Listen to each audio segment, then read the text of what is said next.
যে অনুষ্ঠানটি হচ্ছে সেখানে যে সমস্ত দর্শক এসেছেন, বিভিন্ন জ্ঞানীগুণী মানুষজন এসেছেন, শিশু অধিকার রক্ষার সাথে আধিকারিকগণ এসেছেন এবং তার সাথে এসেছেন বেশ কিছু বাবা যারা তাদের সন্তান থাকা সত্ত্বেও সন্তানকে কাছে পান না।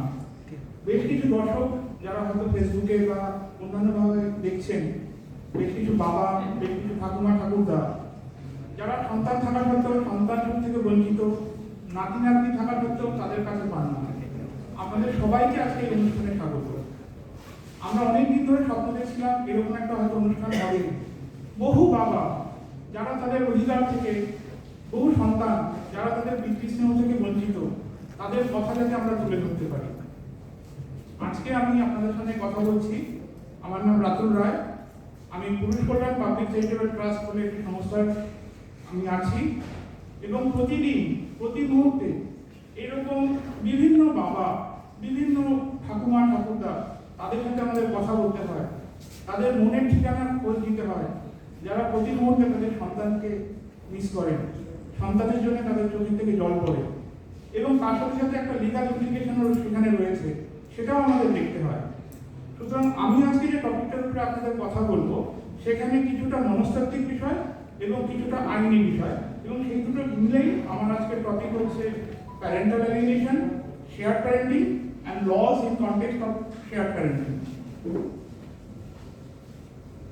আমাদের এই অনুষ্ঠানটা মূলত হচ্ছে বিশ্ব পিতৃ দিবসের প্রাক্কালে।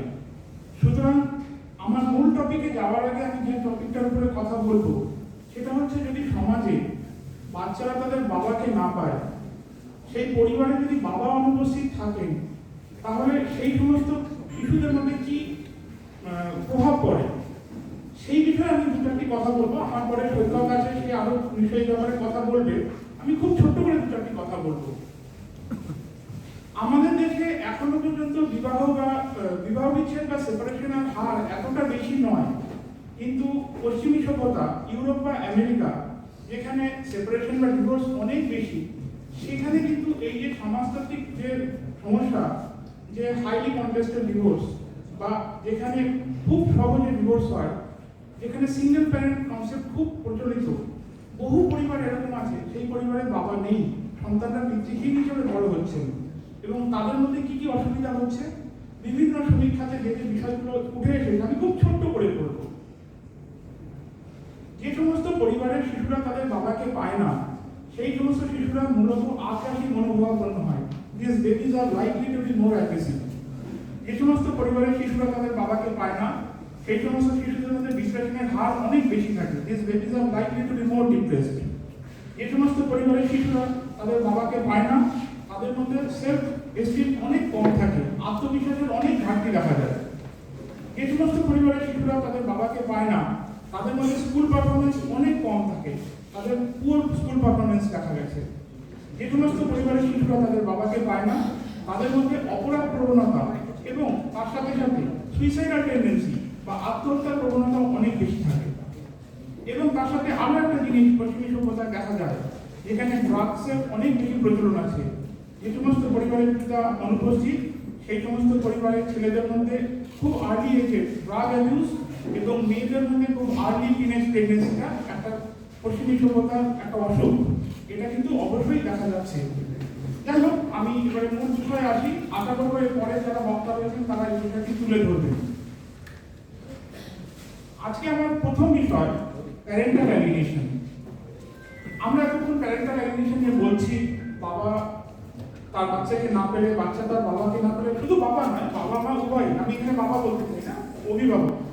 সেখানে কি হয়, ব্যাপারটা কি হয়? কারণ আমাদের এখানে বহু বাবা উপস্থিত আছেন যারা এই বিষয়টি অনুভব করেন, কিন্তু সেটা সঠিক কি, আমি যদি প্রবলেমটা বুঝতে না পারি তাহলে আমি সেটা নিয়ে কি কথা বলবো।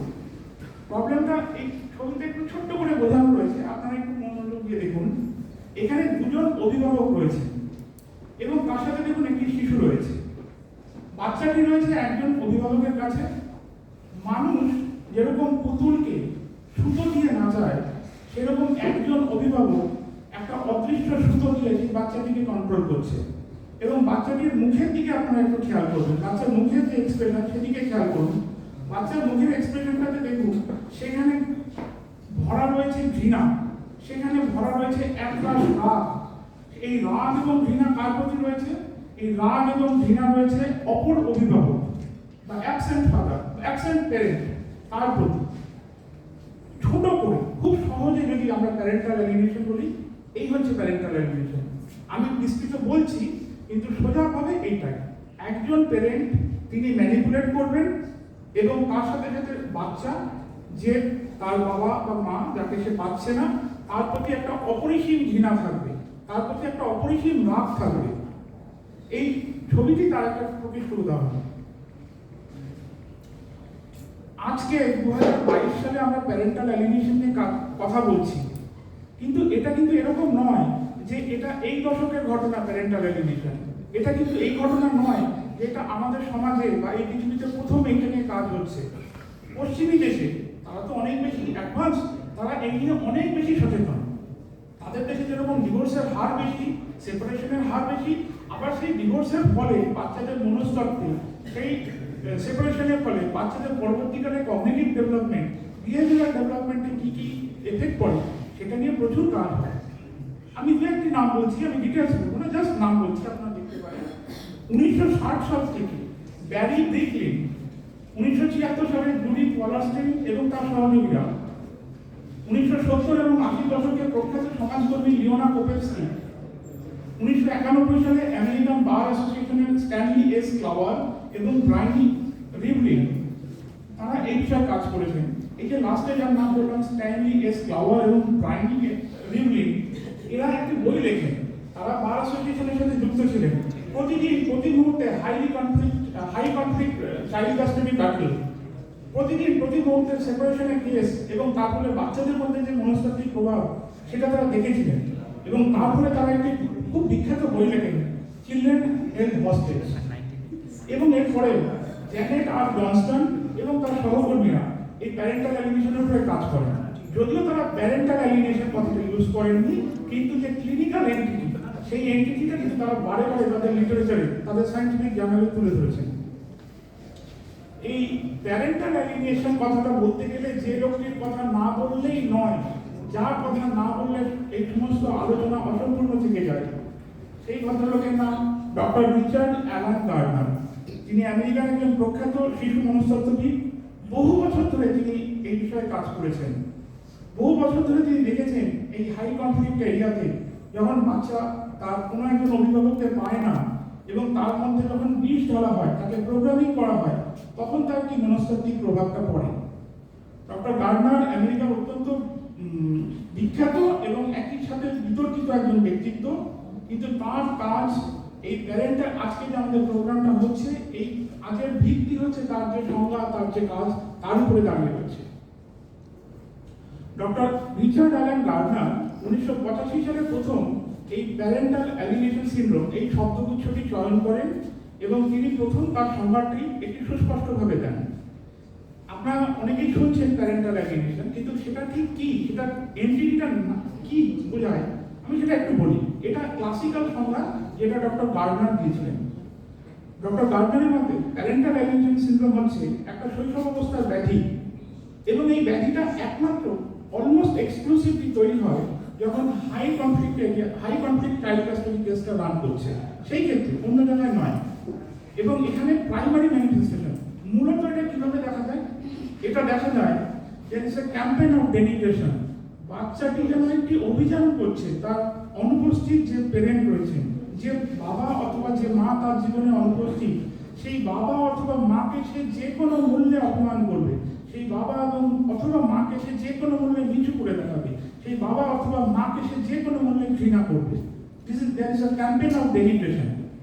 এই যে দুটো জিনিস, যে campaign of denigration on behalf of the child, এইটা হচ্ছে হলমার্ক প্যারেন্টাল অ্যালিয়েনেশন সিনড্রোমের। এবং এর সাথে সাথে আরো একটা জিনিস, এই যে আমরা কিছুক্ষণ আগে শুনছিলাম there may be domestic abuse, there may be domestic violence, না, there is absolutely no justification. এটা তো বোঝা যায়, এটা যে কোনো সাধারণ বুঝতে পারবে। আমার বাবা মদ খায়, আমার বাবা মারধর করে, সুতরাং আমি ঘৃণা করছি। It is different from this. আমি বাবাকে দেখিনি কোনোদিন, অথচ আমি বাবাকে ঘৃণা করছি। আমার বাবা আমার জীবনে নেই, অথচ আমি তাকে ঘৃণা করছি। How do justify that? এর কোনো রেশনাল জাস্টিফিকেশন থাকে না। বা আমি এমন কোনো জাস্টিফিকেশন বলবো সেটা যে কোনো স্বাভাবিক বুদ্ধিসম্পন্ন লোক একটু বুদ্ধি করলে ধরে ফেলবে, দ্যাট ইজ নট পসিবল। এইটা হচ্ছে আরেকটা হলমার্ক। এবং ডক্টর গার্ডনারের মতে এই যে প্যারেন্টাল অ্যালিয়েনেশন সিনড্রোম, এটা দুটো স্তম্ভ, দুটো মূল ভিত্তির উপরে দাঁড়িয়ে থাকে। একটা হচ্ছে there is a constant brain washing on behalf of the custodian parent, মানে যার কাছে বাচ্চা রয়েছে সে ক্রমাগত বাচ্চার মনে বীজ ঢালবে, সে ক্রমাগত বাচ্চাকে প্রোগ্রামিং করবে। যেরকম আমরা রোবটকে প্রোগ্রামিং করি, বাচ্চাটি যার কাছে আছে সে সেইভাবে বাচ্চাকে সবসময় প্রোগ্রাম করতে থাকবে।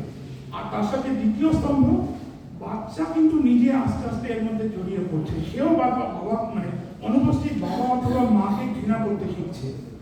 একজন কাস্টোডিয়ান প্যারেন্ট যিনি কন্ট্রিবিউশন করছেন, তার সাথে সাথে বাচ্চাকেও কন্ট্রিবিউট করছে। এই দুটো জিনিস মিলে হলো প্যারেন্টাল অ্যালিয়েনেশন। ডক্টর গার্ডনার অনেকগুলো সিমটম দেন, মূলত 8টি সিমটম তিনি বলেন।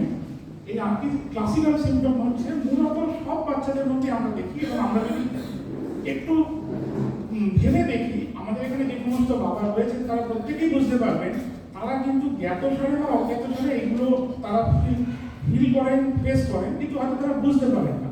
কিন্তু ডক্টর গার্ডনার এগুলো ক্লিনিক্যালি তুলে, আমি এখানে বলবো না, মানে এত সময় নেই, আপনারা যদি কেউ একটু পারেন দেখে নিতে পারেন।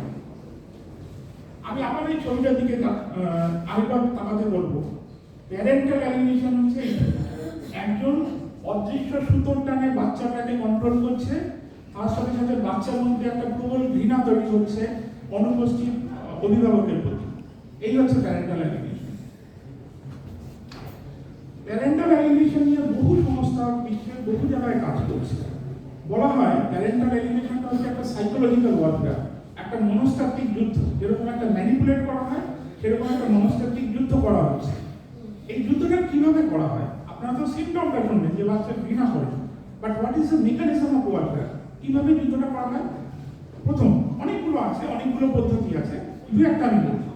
প্রথম হচ্ছে limiting contact and keeping a child from other parent. বাচ্চাকে আমি অপর যে অভিভাবক আছে তার সাথে আমি দেখা করতে দেবো না, বা তার সাথে দেখা করতে দিলেও এমনভাবে আমি দেখা করতে দেবো সেটা খুবই দুর্লভ হয়ে যাবে। এই এতক্ষণ বলছিলেন যে আমি ভিজিটেশন পাই না, আমি বাচ্চা দেখা করতে গেলে আমাকে বাচ্চা দেখা করতে দেয় না। This is the type of psychological warfare, যাতে বাচ্চাটির মধ্যে প্যারেন্টাল অ্যালিয়েনেশন তৈরি হয়। এটা তো সেই ওয়ারফেয়ার হচ্ছে। তারপরে talking bad about other parent. তোমার বাবা খুব খারাপ, তোমার বাবা ছোটবেলায় মারতো, তুমি জানো না, তোমার বাবা তো কোনো টাকা পয়সা দেয় না, তোমার বাবা তো আমাদের দেখেই না। অথচ বাচ্চাটি হয়তো কোনোদিন বাবাকে দেখেনি, বাবা প্রতি মাসে মাসে মেনটেন্যান্স দিচ্ছেন, but still the dad is being victimized, the dad is being a villain, যার কোনো ন্যাশনাল জাস্টিফিকেশন নেই। তারপরে not allowing a child to speak freely or to express the love for the other parent. বাচ্চাটি প্রথম দিকে চেষ্টা করে, সেটা বাবাকে ভালোবাসে, সেটা মাকে ভালোবাসে, এটা নর্মাল হিউম্যান রিয়াকশন। সে ভালোবাসবে, কিন্তু সেই নর্মাল রিয়াকশনটাকে জোর করে চেপে দেওয়া হয়। না, তুমি বাবাকে ভালোবাসো না, তুমি বলবে না তুমি বাবাকে ভালোবাসো, এক্সপ্রেসটাকে আমরা সাপ্রেস করে দেবো। একটা নর্মাল বাচ্চা, আমরা বলি বাচ্চার নর্মাল ডেভেলপমেন্ট করতে গেলে আমাদের সেদিকে খেয়াল রাখতে হয়। নর্মাল ডেভেলপমেন্ট কি বলে? আমরা প্রত্যেকে আমাদের উৎপত্তি স্থলে চলে যেতে চাই। আমার বাবাকে আমি খুঁজে পাবো, লোকের 40 বছর পরে সে বাবাকে খোঁজে। আমরা ইতিহাস পড়ি আমাদের পূর্বপুরুষকে খোঁজার জন্য। তাহলে একটা বাচ্চা তার বাবার কথা খোঁজ করবে না? It's quite natural for human psychology and human psyche. সে বাবাকে খুঁজবে, কিন্তু তাকে দেওয়া হবে না। Another type of psychological warfare.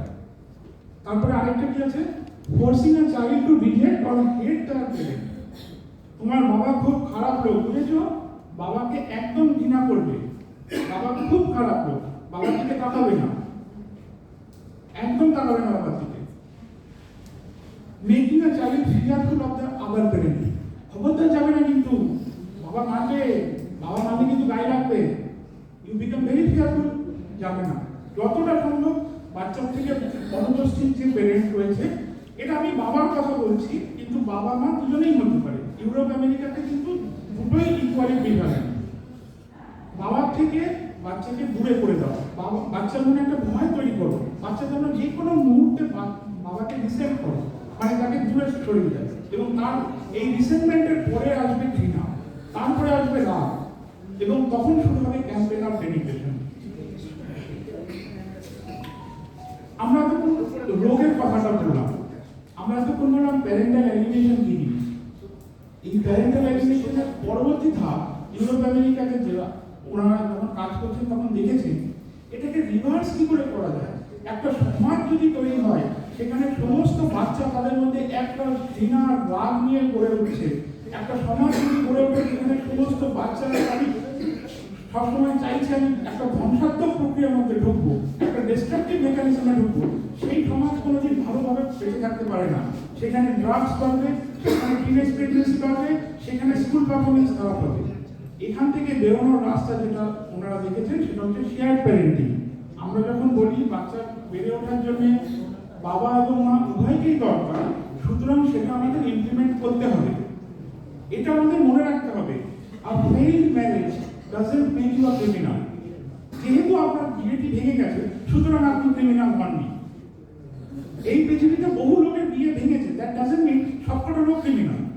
আমার সাথে অন্য একটা লোকের ইগো ক্লাস হতেই পারে, বিয়েটা হচ্ছে একটা মানিয়ে চলার জন্য, একটা কম্প্রোমাইজের জায়গা হতে পারে, বিয়েটা ভেঙে গেছে, that doesn't make someone a criminal. এইটা কিন্তু পাশ্চাত্য সভ্যতা তারা বুঝেছেন এবং তারা সেই জন্য শেয়ার্ড প্যারেন্টিং বা জয়েন্ট কাস্টাডির যে কনসেপ্ট তারা প্রমোট করছেন। এই শেয়ার প্যারেন্টিং জিনিসটা কি? এই শেয়ার প্যারেন্টিংটা হচ্ছে একটা child custody arrangement after divorce or separation, যখন বাবা মা ডিভোর্স হয়ে গেছেন অথবা সেপারেটেড হয়েছেন, যেখানে দুজন প্যারেন্টই বাচ্চাকে বড় করে তোলার রেসপন্সিবিলিটি শেয়ার করছেন এবং তার সাথে ইকুয়াল আর close to equal parenting time. এক্ষেত্রে আমি একটা ছোট্ট জিনিস আপনাদের মনোযোগ আকর্ষণ করবো। দেখুন লাস্টে লেখা হচ্ছে ইকুয়াল প্যারেন্টিং টাইম। এখন আমাদের দেশে শেয়ার প্যারেন্টিং মানে ধরা হচ্ছে যে বাবা বা মা বাচ্চাকে প্রতি মাসে 2 ঘন্টা গিয়ে দেখবে বা প্রতি সপ্তাহে 2 ঘন্টা গিয়ে দেখবে। আচ্ছা এইভাবে কে দেখতে যায় বাচ্চাকে? এইভাবে জেলখানা যায় কয়েকদিকে দেখতে। এইভাবে কোনোদিন বাচ্চাকে কেউ বাবা দেখতে যায় না। সপ্তাহে 2 ঘন্টা, মাসে 2 ঘন্টা। একটা লোক জেলে বন্দি আছে, তাকে তার বাড়ির লোকজন গিয়ে 2 ঘন্টা দেখে আসে। বাড়ির লোকও চাইছে সেই লজ্জা ছবি রেখে কোনো মধ্যে চোখ বন্ধ করে যত তাড়াতাড়ি বেরিয়ে আসতে। বাচ্চাটাও তাই করবে, সে কোনোদিন 2 ঘন্টা দেখে পারে? 29 দিন 22 ঘন্টা সে বাবার 2 ঘন্টায় সে বাবার কাছে বা মায়ের কাছে সে কিভাবে ক্লোজ হবে? এবং বাকি 29 দিন 22 ঘন্টা তো তার মনে পিস ঢালা হচ্ছে, 29 দিন 22 ঘন্টা তো সে প্রোগ্রাম হচ্ছে। এখানে মূল ফ্রেজটা হচ্ছে ইকুয়াল প্যারেন্টিং টাইম। এই প্যারেন্টিং টাইম মানে আমরা যে বলছি বাচ্চা জীবনে বাবা মা উভয়েরই দরকার। বাচ্চা যখন, আমি একটা উদাহরণ দিয়ে আপনারা বুঝতে পারবেন প্যারেন্টিং টাইম বলতে, প্যারেন্টিং বলতে আমরা কি বুঝি। বাচ্চা অসুস্থ হচ্ছে, বাবা আমি বাবাকে ছাড়া, এই একটুক্ষণ আগে আমাদের সুপ্রিয়বাবু বলছিলেন বাবা আজকে আমার জ্বর হয়েছে, বাবা যদি আমাকে আজকে খাবার না খেয়ে আমি খাবো না। বাবা ঢুকলো প্যারেন্টিং টাইম। আমার আজকে উইকেন্ড, বাবা আমি আজকে দুপুরবেলায় শনিবার তোমার সাথে কিন্তু বেড়াতে যাবো, প্যারেন্টিং টাইম। আজকে আমার বাবা একদম ভালো লাগছে না, তুমি আমাকে নিয়ে সিনেমায় চলো, প্যারেন্টিং টাইম। প্যারেন্টিং মানে এটা নয় আমি জাস্ট 2 ঘন্টা একটা প্রিফিক্স টাইমে যাবো, বাচ্চাটাকে যেরকম সিনেমা হলে বা চিড়িয়াখানায় শিম্পাঞ্জি দেখতে যাওয়ার মতো শিম্পাঞ্জির মতো দেখে আসবো, এটা প্যারেন্টিং নয়। This is not parenting, this is not share parenting. Share parenting আমি বাচ্চার জীবনের, বাচ্চাকে আমার বাচ্চা অসুস্থ হয়েছে, আমি তার মেডিকেল রেকর্ড জানতে চাই। আমাদের আগে বক্তা বললেন বাচ্চাটাই করোনার সময় অসুস্থ হয়েছে, তার কি চিকিৎসা হয়েছে আমি জানি না, তাহলে বাচ্চা তার জীবনে নেই। বাচ্চা স্কুলে ভর্তি হয়েছে, তার স্কুল রেকর্ড কি আমি জানি না। আমাদের সংগঠনে এটা অভিজ্ঞতা, কলকাতার বহু প্রখ্যাত স্কুলে আমাদের সংগঠনের সদস্যরা রয়েছে, তাদের স্কুলে অ্যালাউ করা হয় না, ডাইরেক্টলি না হয় ইনডাইরেক্টলি।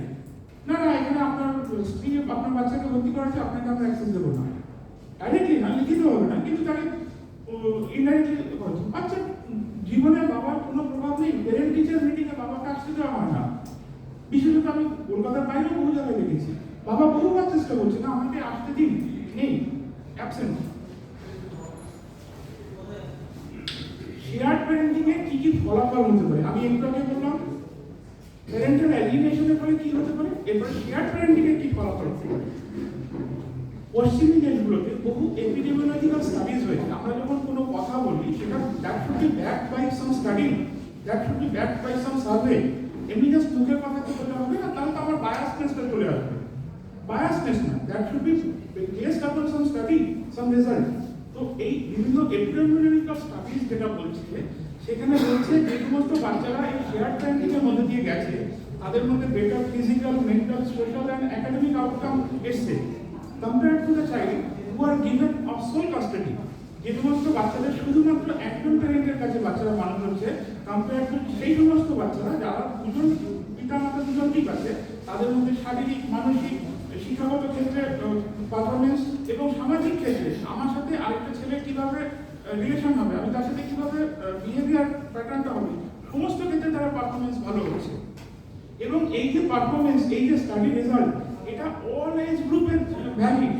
এটা শুধু পার্টিকুলার ছোটবেলা বা এই রেজাল্টটা ভ্যালিড আর বড় হয়ে গেলে ভ্যালিড নয়, বাচ্চা বড় হয়ে গেছে, not that. Even all the custody cases, custody case দুরকম হতে পারে।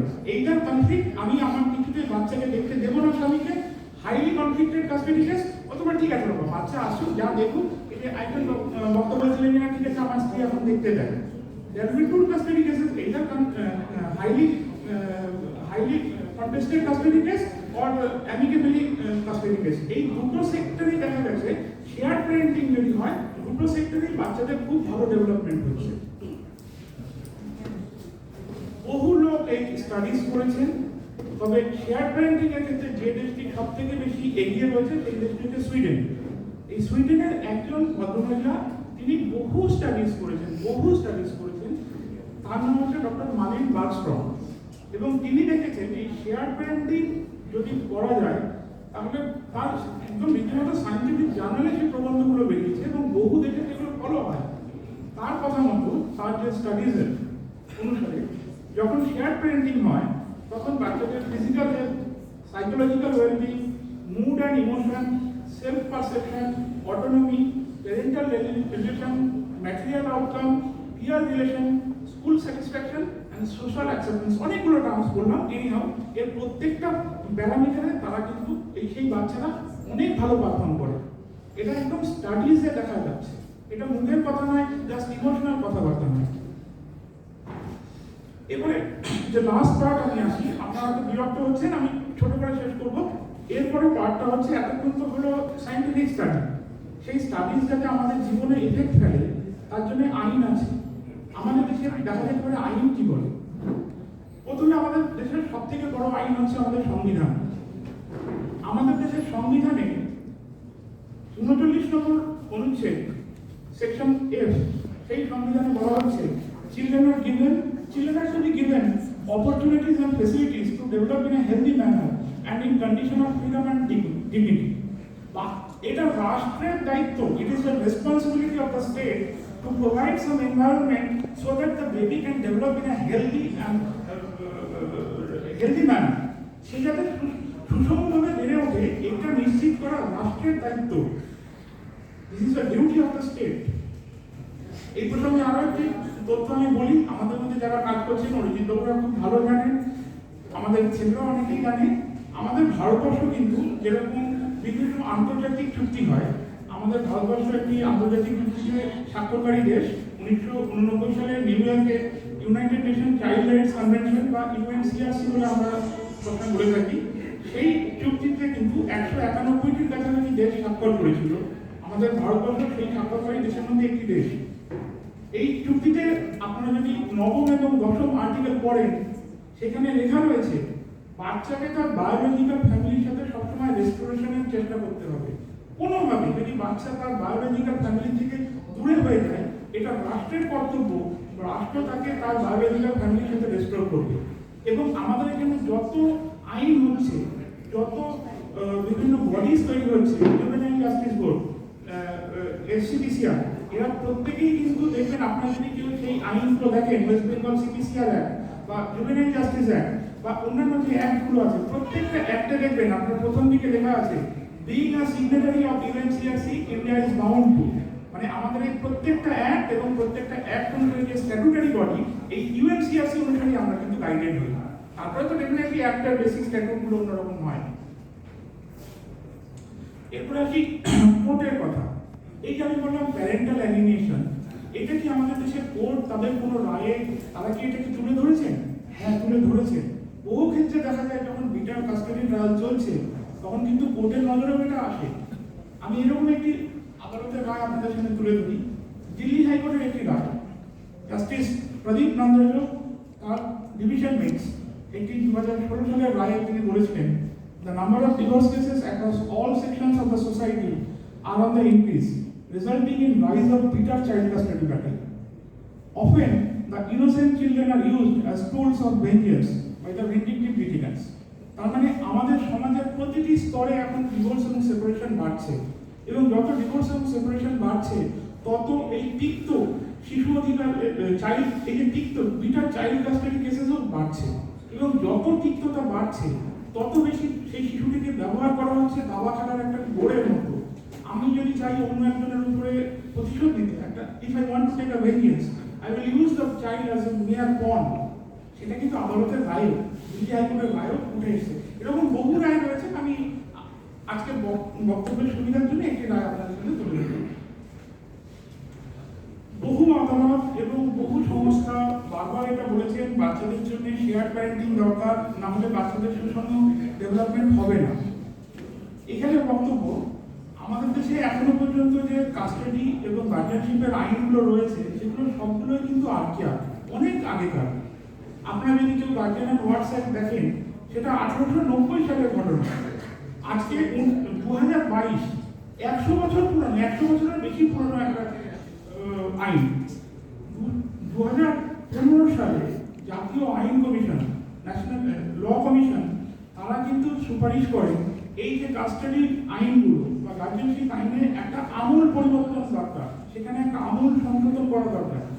এই ল কমিশন গঠিত হয়েছিল অবসরপ্রাপ্ত বিচারপতি জাস্টিস এপি শাহের নেতৃত্বে, এবং সেখানে বহু স্বনামধন্য বিচারপতি, বহু মনস্তত্ত্ববিদ, বহু সাইকোলজিস্ট এবং সাইকিয়াট্রিস্ট তারা ছিলেন। বহু আদালতের রায় এবং ভারতের বাইরের বিভিন্ন দেশের কাস্টাডি আইনটাকে পর্যালোচনা করেই তারা এই যে সাজেশনগুলো দিয়েছিলেন। এই 257তম ল কমিশনের যে সাজেশন ছিল, সেই সাজেশনে দেখুন বিভিন্ন টপিক তারা কাজ করেছেন। তাতে দেখবেন 3 নম্বর রোমান নিউমারাল 3, সেখানে দেখুন তারা কিন্তু concept of joint custody already introduce করার জন্য গভর্নমেন্টের কাছে বলেছেন।